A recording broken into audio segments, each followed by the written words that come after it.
ছাত্ৰ-ছাত্ৰীসকল, অসমত ব্ৰিটিছ বিৰোধী জাগৰণ আৰু কৃষক বিদ্ৰোহ। ইয়াত চোৱা তোমালোকে যিখিনি আমাৰ কুৱেশ্যন ইম্পৰ্টেণ্ট কুৱেশ্যন আছে MCQ, কাৰণ তোমালোকে জানাই যে 90 নম্বৰৰ ভিতৰত 45 নম্বৰে তোমালোকে MCQ আহে। গতিকে MCQত যদি ফেইল কৰা তেতিয়াহ'লে ডেছক্ৰিপটিভটো তোমালোকে ফেইল কৰা হ'ব। গতিকে বুজি পাইছে নহয় তোমালোকে, কাৰণ MCQ ডেছক্ৰিপটিভ দুইটাতে তোমালোকে গুৰুত্ব দিব লাগিব। মই ডেছক্ৰিপটিভত ইতিমধ্যে ধুনীয়াকৈ পঢ়াই দিছোঁ আমাৰ অনলাইন ক্লাছত। A to Z পঢ়াই দিছোঁ, যিসকলে ছাত্ৰ-ছাত্ৰীয়ে ক্লাছত জইন হৈছে তোমালোকে গম পোৱা। আৰু যিসকল জইন হোৱা নাই তোমালোকে যদি হ'ব বিচাৰে হ'ব পাৰিব। আমাৰ পে'মেণ্টটো সকলোতকৈ কম। তোমালোকে 299 টকা পে'মেণ্ট কৰিলে এবছৰৰ কাৰণে কোনো পে'মেণ্ট কৰিব নালাগে। ঠিক আছে, এবছৰৰ কাৰণে তোমালোকে 299 টকাতে হৈ যাব। আৰু মান্থলি কৰিব নালাগে। নোটছ পাতি সকলোখিনি আমাৰ পৰা পাই যাবা। হোৱাটছএপ নাম্বাৰটো তোমালোকে লিখি লোৱা 9394628219। এই নাম্বাৰটোত তোমালোকে SMS কৰিবা। তোমালোকে HSLC 2027ৰ কাৰণে আমি সম্পূৰ্ণ প্ৰিপাৰেশ্যন কৰিম আৰু যিমান পাৰোঁ আমি চেষ্টা কৰিম তোমালোকে এটা ভাল নাম্বাৰ দিবৰ কাৰণে। এতিয়া আমি দেৰি নকৰি প্ৰশ্নখিনিলৈ আগবাঢ়িছোঁ। প্ৰথম কৈছে, তলৰ প্ৰশ্নটোত যুক্তি A আৰু R হিচাপে দুটা উক্তি দিয়া হৈছে। উক্তিকেইটা পঢ়া আৰু শুদ্ধ বিকল্পটো বাছি উলিওৱা। 19বিংশ শতিকাৰ শেষৰ দশকটোত অসমত এলানি কৃষক বিদ্ৰোহ সংঘটিত হৈছিল, কাৰণ কৃষকসকলে ৰাইচ মেলসমূহৰ জৰিয়তে নিজকে সংগঠিত কৰিছিল। এতিয়া তোমালোকে গমে পাইছা, প্ৰথমটো ইয়াৰ শুদ্ধ হ'ব। আমি যেতিয়া পঢ়াইছিলো তেতিয়া তোমালোকে পাইছিলা। আৰু কৃষকসকলৰ ৰাইচ মেলসমূহৰ জৰিয়তে নিজকে সংগঠিত কৰিছিল, এইটো অসত্য হ'ব। গতিকে আমি যদি চাওঁ তেতিয়াহ'লে উত্তৰটো কোনটো হ'ব? আমি প্ৰথমটো সত্য, দ্বিতীয়টো অসত্য, ইয়াৰে গটো হ'ব শুদ্ধ উত্তৰ। এ সত্য আৰু আৰ অসত্য হ'ব। তাৰ পিছৰ প্ৰশ্নটোলৈ আমি আগবাঢ়িছোঁ। 2 নম্বৰ প্ৰশ্নটো আছে, মণিপুৰৰ বিদ্ৰোহৰ নেতাসকলৰ ক্ষেত্ৰত ব্ৰিটিছ চৰকাৰে লোৱা ব্যৱস্থাই অঞ্চলটোৰ পৰৱৰ্তী কালৰ প্ৰতিবাদী সংগ্ৰামক কেনেদৰে প্ৰভাৱিত কৰিছিল? ইয়াত ক আছে, ব্ৰিটিছ কৰ্তৃপক্ষই প্ৰত্যাহ্বান জনাব পাৰিব বুলি বুজিব পাৰি ই আৰু অধিক প্ৰতিবাদী ব্যৱস্থা লোৱাত উৎসাহ যোগাইছিল। খ আছে, বৰ্ধিত দমনমূলক ব্যৱস্থাই স্থানীয় প্ৰতিবাদৰ মাত্ৰা হ্ৰাস কৰিছিল। তাৰপিছত আছে, গটো কি দিছে, ই ব্ৰিটিছ কৰ্তৃপক্ষ আৰু স্থানীয় নেতাসকলৰ মাজত সহযোগিতা মনোভাৱ সৃষ্টি কৰিছিল। আৰু হটো দিছিল, ভৱিষ্যতে প্ৰতিবাদী আন্দোলন ওপৰত ইয়াৰ কোনো গুৰুত্বপূৰ্ণ প্ৰভাৱ পৰা নাছিল। গতিকে এনচাৰটো কোনটো হ'ব? ইয়াত যদি চাওঁ, বৰ্ধিত দমনমূলক ব্যৱস্থাই স্থানীয় প্ৰতিবাদৰ মাত্ৰা হ্ৰাস কৰিছিল। ঠিক আছে, যিটো দমনমূলক যিটো ব্যৱস্থা কৰিছিল, মানে মানুহ ওলাব দিয়া নাছিল, ওলাবলৈ বহুত ব্যৱস্থা কৰিছিল সেইকাৰণে। তাৰপিছত আহিল 3 নম্বৰ প্ৰশ্নটো, অসমত ড্ৰাগছ প্ৰথা কেতিয়া নিষিদ্ধ কৰা হৈছিল? অসমত ড্ৰাগছ প্ৰথা নিষিদ্ধ কৰা হৈছিল 1843 চনত। হটো হ'ব ইয়াৰ শুদ্ধ উত্তৰ। 4 নম্বৰ প্ৰশ্নটোলৈ আগবাঢ়িছোঁ। 1881 চনত উত্তৰ কাছাৰৰ জনজাতীয় বিদ্ৰোহৰ নেতৃত্ব কোনে দিছিল? ইয়াৰ এনচাৰটো হৈছে সম্বোধন ফংলুচাই ইয়াৰ হ'ব শুদ্ধ, নেতৃত্ব দিছিল। 5 নম্বৰ প্ৰশ্নলৈ আগবাঢ়িব পাৰোঁ। ডেছ চনত চিপাহী বিদ্ৰোহ সূচনা হৈছিল? কিমান চনত চিপাহী বিদ্ৰোহ সূচনা হৈছিল? আমি জানো 1857 চনৰ 10 মে'ত ইয়াৰ সূচনা হৈছিল। 6 নম্বৰ প্ৰশ্নটো আছে, ব্ৰিটিছৰ বিৰুদ্ধে প্ৰথমে কৃষক বিদ্ৰোহটো আছিল ফুলগুৰি ধাৱা। কৃষক বিদ্ৰোহ প্ৰথম ফুলগুৰি ধাৱা, সেইটো হৈছিল 1861 খ্ৰীষ্টাব্দত হৈছিল। এইটোৱে প্ৰথমটো আছিল ব্ৰিটিছৰ বিৰুদ্ধে প্ৰথম কৃষক বিদ্ৰোহ। ইয়াত কৈছে, ডেছ চনত জয়ন্তীয়া ৰাজ্য ব্ৰিটিছৰ সাম্ৰাজ্যৰ অন্তৰ্ভুক্ত হৈছিল? সেইটো হৈছে 1835 চনত। তাৰপিছত আছে, কিমান চনত কমলেশ্বৰ সিংহৰ মৃত্যু হৈছিল?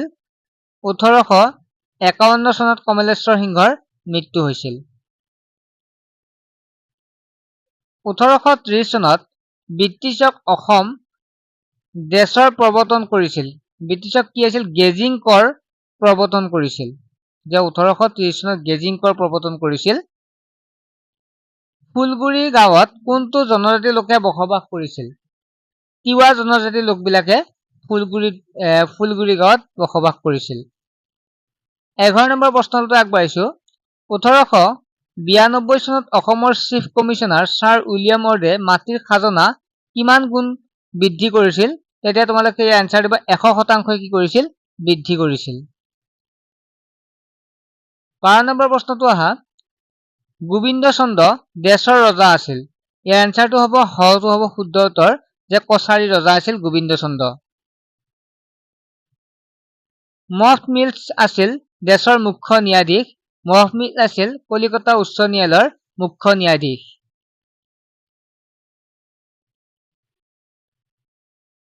দামান্দ এগৰাকী ব্ৰিটিছ বিষয়া আৰু তেওঁৰ নিৰাপত্তা কৰ্মীজনক নগাসকলে কোন চনত হত্যা কৰিছিল সেইটো হ'ব ইয়াৰ 1878 চনত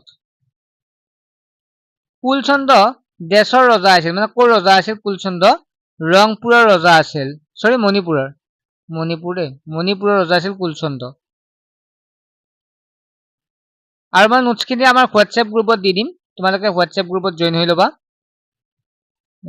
তাৰ বাবে তোমালোকে কৈছোৱে যে লাইভ ক্লাছ সম্পূৰ্ণ পাবা নাম্বাৰটো হৈছে 9394628219 এই নম্বৰত SMS কৰি তোমালোকে জইন হ'লে তোমালোকে নাম্বাৰটোত SMS কৰি জইন হ'লে তোমালোকে এবছৰৰ কাৰণে ক্লাছ কৰিব পাৰিবা ঠিক আছে এই নম্বৰটোত জইন হ'লে তোমালোকে এবছৰৰ কাৰণে ক্লাছ কৰিব পাৰিবা ইয়াৰ এনসাৰটো হৈছে লৰ্ড কানিং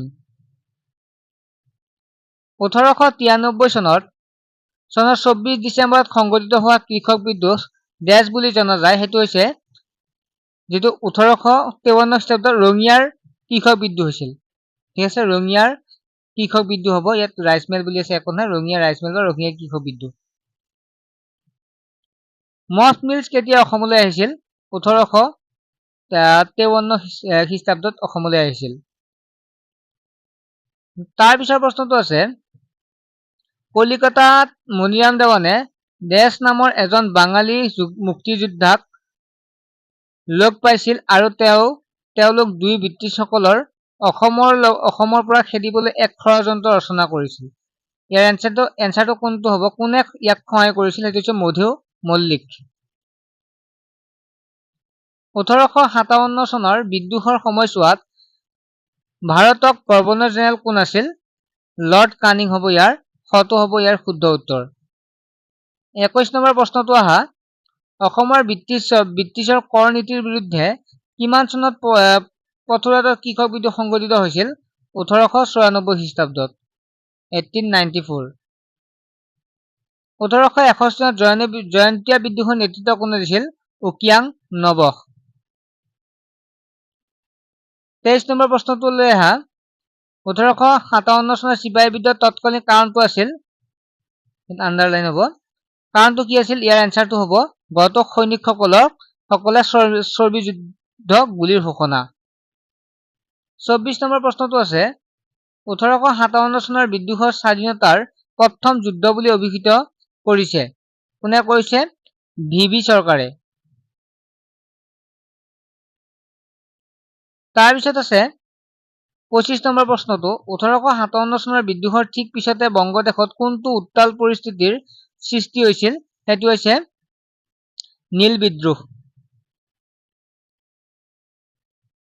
26 নম্বৰ প্ৰশ্নটো আছে কন্দবেশ্বৰ সিংহ দেশ চনলৈ বৰ্ধমানৰ বিশেষ কাৰাগাৰত বন্দী কৰি ৰখা হৈছিল ইয়াৰ এনসাৰটো কোনটো হ'ব কত হ'ব 1860 খ্ৰীষ্টাব্দত দেশ আছিল ব্ৰিটিছৰ বিৰুদ্ধে কৰা প্ৰথম কৃষক বিদ্ৰোহ ইয়াৰ এনসাৰটো কোনটো হ'ব ফুলগুৰি ধাৱা আছিল ব্ৰিটিছৰ বিৰুদ্ধে কৰা প্ৰথম কৃষক বিদ্ৰোহ ফুলগুৰি ৰাইচ মিলত কোনগৰাকী ব্ৰিটিছ সহ আয়ুক্ত মহিজব দ্বাৰা হত্যা কৰা হৈছিল তেখেতক কাক হত্যা কৰিছিল লেফটেনেণ্ট সিংহাৰক হত্যা কৰিছিল 1857 চনৰ বিদ্ৰোহৰ বিষয়ে নিম্নলিখিত কোনটো ধাৰণা শুদ্ধ ইয়াত শুদ্ধ বুলি কৈছে গতিকে প্ৰথম আছে ভাৰতীয় বুৰঞ্জীবিদৰ ইয়াক এক ভাৰতীয় বিদ্ৰোহ বুলি গণ্য কৰিছে ব্ৰিটিছে বুৰঞ্জীবিদক ইয়াক এক স্বাধীনতা যুদ্ধ বুলি গণ্য কৰিছে গতিকে এই এনসাৰটো চাওঁতে তেতিয়াহ'লে গটো হ'ব শুদ্ধ উত্তৰ ই ভাৰতত ইষ্ট ইণ্ডিয়া কোম্পানীৰ শাসন ব্যৱস্থাক মৃত্যুৰ আঘাত দিছিল যে ই ভাৰতত ইষ্ট ইণ্ডিয়া কোম্পানীৰ শাসন ব্যৱস্থাক মৃত্যুৰ আঘাত দিছিল প্ৰশ্নটো অলপমান হেৰি হৈছে শাসন ব্যৱস্থাত ব্যৱস্থাক এইটো মৃত্যুটো কাটি দিবা, আঘাত দিছিল বুলি দিবা। ঠিক আছে। নেক্সট হৈছে 1857 চনৰ বিদ্ৰোহৰ পিছত ব্ৰিটিছসকলে এইটো দেশ যাব সেনাক নিযুক্তি দিছিল। ইয়াৰ এনচাৰটো কাক নিযুক্তি দিছিল সুধিছে, তেতিয়াহ'লে এনচাৰটো লিখিবা উত্তৰত গোৰ্খা, শিখ আৰু পাঞ্জাবীক। দেশ আছিল উত্তৰ পূব সীমান্তৰ গভৰ্ণৰ জেনেৰেলটোৰ এজেণ্ট হিচাপে নিযুক্তি লোৱা প্ৰথমগৰাকী ব্ৰিটিছ বিষয়া কোন আছিল? তেখেত আছিল ডেভিড স্কট আছিল উত্তৰ পূব সীমান্তৰ গভৰ্ণৰ জেনেৰেল এজেণ্ট হিচাপে নিযুক্তি লোৱা প্ৰথমগৰাকী ব্ৰিটিছ বিষয়া। 32 নম্বৰ প্ৰশ্নলৈ আহা। আছিল আহোম ৰাজ্যৰ অন্তিম ৰজা কোন আছিল? আহোম ৰাজ্যৰ অন্তিম ৰজা পুৰন্দৰ সিংহ আছিল আহোম ৰাজ্যৰ অন্তিম ৰজা। কোন বৰ্ষত অসমত আয়কৰ প্ৰৱৰ্তন কৰা হৈছিল? এনেকুৱা প্ৰশ্ন প্ৰায় আহি থাকে। 1860 খ্ৰীষ্টাব্দত আয়কৰ প্ৰৱৰ্তন কৰা হৈছিল। কোন বৰ্ষত ব্ৰিটিছসকলে অসমত টিকট কৰাৰ প্ৰৱৰ্তন কৰিছিল? 1858 খ্ৰীষ্টাব্দত। 1860 চনত ব্ৰিটিছসকলে অসমত তলৰ কোনটো কৰ প্ৰৱৰ্তন কৰিছিল? সেইটো হৈছে চৰণীয়া কৰ বা গ্ৰেজিং কৰ হ'ব শুদ্ধ উত্তৰ। ৰাইচ মিলবোৰ কোন ঠাইত কৃষকসকলক সচেতন কৰি তোলাত ভূমিকা পালন কৰিছিল? এইটো হ'ব নগাঁও, কামৰূপ আৰু দৰং জিলাত। কোন বৰ্ষত লাচিমাৰ কৃষক বিদ্ৰোহ সংঘটিত হৈছিল? 1896 খ্ৰীষ্টাব্দত। কৰ্ণেল জনষ্টন কোনটো বিদ্ৰোহৰ সৈতে জড়িত আছিল? তেখেত আছিল নাগা বিদ্ৰোহৰ ক্ষেত্ৰত। যুক্তি আৰু কাৰণৰ প্ৰশ্ন, এনেকুৱা প্ৰশ্ন প্ৰায় আহে। তলৰ প্ৰতিটো প্ৰশ্নত দুটা বিবৃতি যিবোৰে এটা যুক্তি আনটো কাৰণ হিচাপে তলত দিয়া হৈছে। তলত যিকোনো নিৰ্দেশনা অনুসৰি তোমালোকৰ প্ৰশ্নৰ উত্তৰসমূহ চিনাক্ত কৰা। প্ৰথম কৈছে চোৱা, ইয়াত যুক্তি আৰু উক্তি দিয়া আছে। প্ৰথমটো ৰবাচোন এক মিনিট। ইয়াত প্ৰথম প্ৰশ্নটো ইয়াত কানেক্ট হোৱা নাই, তাৰ পিছৰ প্ৰশ্নটো আগবঢ়াই প্ৰথমটো স্কিপ কৰা। নেক্সট প্ৰশ্নটো এতিয়া আহা। যুক্তি উজনি অসমৰ ভালেমান ব্ৰাহ্মণ পুৰোহিতে 1857 চনত বিদ্ৰোহত ব্ৰিটিছ শাসনৰ বিৰুদ্ধাচৰণ কৰিছিল।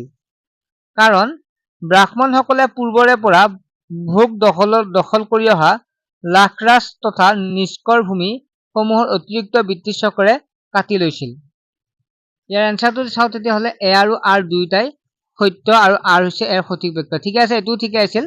জাষ্ট ইয়াত মানখিনি দিয়া আছে। ইয়াত কোন এ হলে সত্য, মানে প্ৰশ্নকেইটাৰ লগত এটা টাইম মিলাই দিয়া আছে।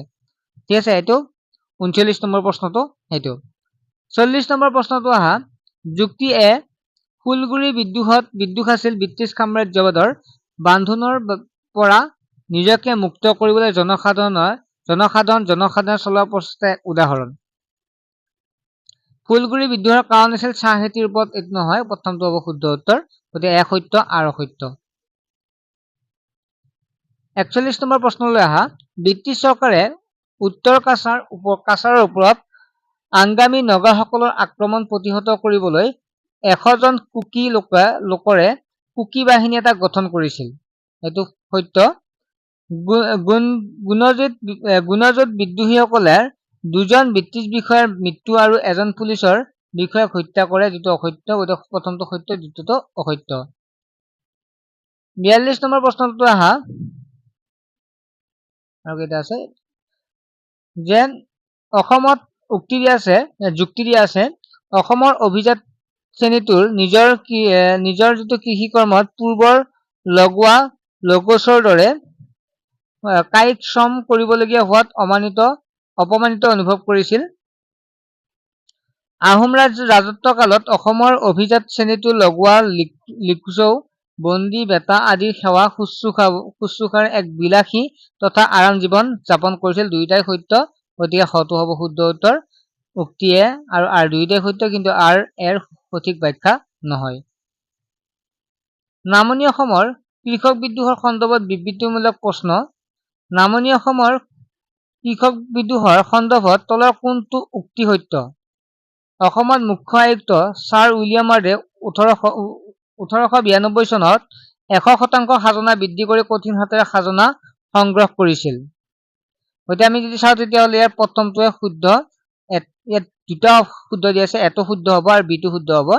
বিটো দিয়া আছে তোমালোকে চোৱা অসমত 49 শতিকাৰ শেষ দশকৰ পৰা আৰম্ভ হোৱা এই কৃষক বিদ্ৰোহলানি অসম ৰায়ত নামে খ্যাত ছাত্ৰ-ছাত্ৰীসকল আশা কৰোঁ তোমালোকে ধুনীয়াকৈ বুজি পালা আৰু আমি নেক্সট কুৱেশ্যন লৈ আহিম ইম্পৰ্টেণ্ট আৰু তোমালোকে অনলাইন ক্লাছ